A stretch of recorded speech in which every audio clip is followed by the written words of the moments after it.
আসলে বাইরে বসে থাকা মানে টিম কম্বিনেশনের জন্যই বাইরে ছিলাম, তো আমার অতটা লাগে নাই যে আনকমফোর্টেবল। আমি ভাবছি যে টিমের জন্য যা দরকার তাই হবে। ক্যাপ্টেন ম্যানেজমেন্ট কি বলছে তখন? না, কোনো কিছু বলেনি, জাস্ট বলছে টিম কম্বিনেশনের জন্যই, আর কিছু না।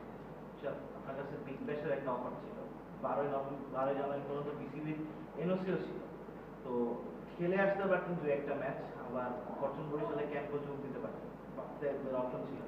তো ওখানে আপনার জায়গায় ওয়াকার সালামকে নেওয়া হচ্ছে, মানে বিগ ব্যাশের মঞ্চে না যেতে পারার আক্ষেপটা কি আছে? সবাই তো এত আর্লি অপরচুনিটিটা পায় না।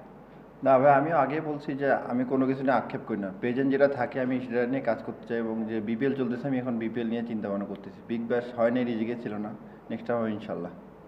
নমস্কার।